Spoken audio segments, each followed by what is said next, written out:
আজকে তোমাদের সাথে শেয়ার করব এই বসন্তের উপযুক্ত সজনের ডাঁটা দিয়ে ফুলকপি আলু দিয়ে বড়ি দিয়ে পাতলা মাছের ঝোল। তাহলে চলো আমি কিভাবে রেসিপিটা বানাই দেখতে থাকো। নমস্কার, ওয়েলকাম ব্যাক টু সময় সোহাগ ইউটিউব ফ্যামিলি। আমি এই ঝোলটি বানানোর জন্য কি নিয়েছি দেখো। সজনের ডাঁটা নিয়েছি, এখানে কয়েকটা বড়ি নিয়েছি, আর আমি এখানে ফুলকপি কেটে নিয়েছি আর আলু কেটে নিয়েছি দেখতে পাচ্ছ, আর একটা ছোট্ট পেঁয়াজ নিয়েছি, অল্প একটু টমেটো আর কয়েকটা কাঁচা পাকা লঙ্কা নিয়েছি। এই দিয়েই আজকে আমি বানাবো মাছের ঝোল। আর কি মশলা দিচ্ছি সেটা তোমাদের সাথে একটু পরে শেয়ার করছি। তাহলে চলো দেখতে থাকো ভিডিওটা যে আমি আজকে কিভাবে এই পাতলা মাছের ঝোলটা বানাই।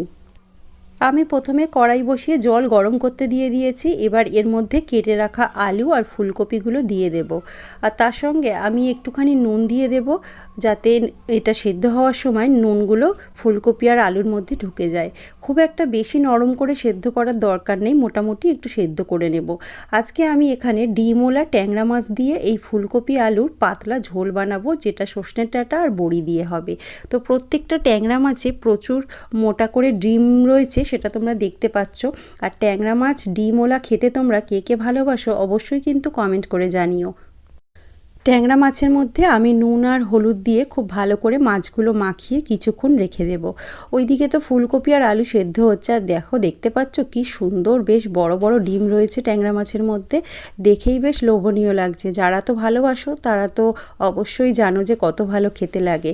এবার দেখো আমি একটা বাটি রেখে তার উপরে ছাঁকনি রেখে তার মধ্যে আমি একটু জিরে আর একটু রাঁধুনি নিয়ে নিচ্ছি। এবার আমি জল দিয়ে দেব। তোমরা যদি বলো ছাঁকনিটা কেন রেখেছি, আমি এরকম করে ভিজিয়ে রাখলে তাহলে মশলাটা ভালো করে ভিজে যাবে আর ধোয়ার সময় মশলাটা নষ্টও হবে না। এটা কিন্তু একটা টিপস, তোমরা এইভাবে ট্রাই করতে পারো। এখানে দেখো ফুলকপি আর আলুটা সেদ্ধ হয়ে গেছে, আমি এবার নামিয়ে নিচ্ছি। কড়া ধুয়ে পরিষ্কার করে আবার বসিয়ে দিয়ে পরিমাণ মতো তেল দিয়ে দিচ্ছি। এবার তেলটা গরম হওয়ার জন্য অপেক্ষা করছি। এখন দেখো তেলটা মোটামুটি গরম হয়ে গেছে, আর আমি কড়ার চারপাশে খুব ভালো করে লাগিয়ে দিচ্ছি, যাতে কড়ার চারদিকে মাছটা না লেগে যায় সেই জন্য। এবার আমি এই নুন হলুদ মাখানো মাছগুলো গরম তেলের মধ্যে দিয়ে দেব।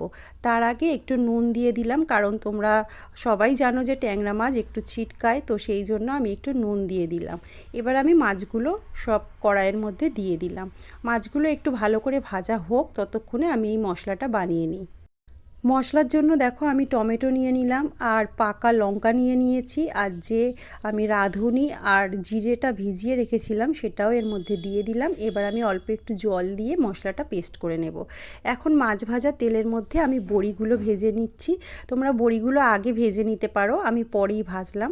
এবারে চলো মশলাটা বানিয়ে নিই। এবার দেখো ফুলকপি আর আলু যে সেদ্ধ করে রেখেছিলাম সেগুলো তেলের মধ্যে দিয়ে আর পরিমাণ মতো একটু নুন হলুদ দিয়ে আমি একটু ভাজা করে নেব। গ্যাসের ফ্লেমটাকে একটু মিডিয়ামে রেখে এগুলো একটু ভেজে নেব, তাহলে তরকারির মধ্যে কিন্তু খুব ভালো টেস্ট হবে। আর তোমরা যদি এইভাবে ট্যাংরা মাছের তরকারি রান্না করতে পারো, মানে ট্যাংরা মাছের পাতলা ঝোল, তাহলে কিন্তু খেতে দারুণ হবে। এইটুখানি আমি তোমাদের কথা দিলাম। এবারে দেখো ফুলকপি আর আলুটা তুলে নিয়েছি, নিয়ে আরও একটু তেল দিয়ে দিলাম। এবার এই তেলটা গরম করার অপেক্ষা, এর মধ্যে আমি একটু পাঁচফোড়ন দিয়ে দিচ্ছি। পাঁচফোড়নটা খুব ভালো করে ভেজে নিতে হবে, যাতে পাঁচফোড়নের গন্ধ এই তেলের মধ্যে চলে আসে। তেল থেকে যখন একটা সুন্দর পাঁচফোড়নের গন্ধ উঠতে শুরু করবে, তখন আমি যে একটা ছোট্ট পেঁয়াজ রেখেছিলাম সেটা এখানে কুচি করে দিয়ে দিয়েছি। পেঁয়াজটা অপশনাল, তোমরা দিতেও পারো নাও দিতে পারো, তবে পেঁয়াজটা দিলে একটু খেতে ভালো লাগে, আমি সেই জন্য একটু পেঁয়াজ দিলাম একদম ঝিরিঝিরি করে কেটে। এবার যে মশলাটা আমি পেস্ট করে রেখেছিলাম সেই মশলাটা তেলের মধ্যে দিয়ে দিলাম, দিয়ে খুব ভালো করে মশলাটাকে কষিয়ে নেব যতক্ষণ না পর্যন্ত তেল ছেড়ে যাচ্ছে। দেখো মশলাটা ভালো করে কষানো হয়ে গেছে। এবার আমি এর মধ্যে আদা বাটা দিয়ে দিলাম, দিয়ে আবারও খুব ভালো করে আমি এটা মিক্সড করে নিচ্ছি। মশলাটা একটু ভালো করে মিক্সড করে নিয়ে আমি এবার মশলার মধ্যে পরিমাণ মতো হলুদ দিয়ে দিচ্ছি, আর অল্প একটু পরিমাণ মতো জিরে গুঁড়ো দিয়ে দিচ্ছি। এখানে তোমরা জিরে গুঁড়োটা চাইলে নাও দিতে পারো। আর পরিমাণ মতো নুন দিয়ে দিলাম, দিয়ে ডাঁটাগুলো দিয়ে দিলাম, যে সজনের ডাঁটা রেখেছিলাম সেগুলো দিয়ে দিলাম। এই সময় সজনের ডাঁটাটা খাওয়া খুব ভালো, সজনের ফুলও খাওয়া খুব ভালো, কারণ বসন্তের অনেক রোগ প্রতিরোধ করে, সেটা তোমরা সবাই জানো। তো সেই জন্য এখন সবাই খাদ্য তালিকা পুষ্টিকার মধ্যে বসন্তের এই রোগ প্রতিরোধক যে ডাঁটা রয়েছে, সজনের ডাঁটা, সজনের ফুল অবশ্যই তোমরা রাখতে পারো। তো দেখো সজনের ডাঁটাটা দিয়ে একটু ভাজা ভাজা করার পরে আমি ভেজে রাখা আলু আর ফুলকপিগুলো দিয়ে খুব ভালো করে মশলার সাথে মিশিয়ে নিচ্ছি। মশলা তো আগে থেকেই কষানো ছিল, এখন ফুলকপি, আলু আর ডাঁটার সাথে যাতে মশলাটা খুব ভালো করে মিশে যায় সেই জন্য গ্যাসের ফ্লেমটাকে একটু কম করে রেখে আমি ভালোভাবে সব কিছু একটু মিশিয়ে নিচ্ছি। এরপরে আমি এর মধ্যে পরিমাণ মতো জল দিয়ে দিচ্ছি। এটা তোমাদের কতটা লাগবে সেই অনুপাতে তোমরা দিও। আমি যা জল দিলাম আমার মনে হলো আর একটু জলের প্রয়োজন আছে, সেই জন্য আরও একটু জল দিয়ে দিলাম। এবার দেখো জলটা দেওয়ার পরে যখন ফুটে উঠেছে ঝোলটা, তখন আমি বড়িগুলো এর মধ্যে দিয়ে দিলাম, দিয়ে খুব ভালো করে মিশিয়ে নিচ্ছি। এবার আমি এর মধ্যে ভেজে রাখা মাছগুলো দিয়ে দেব।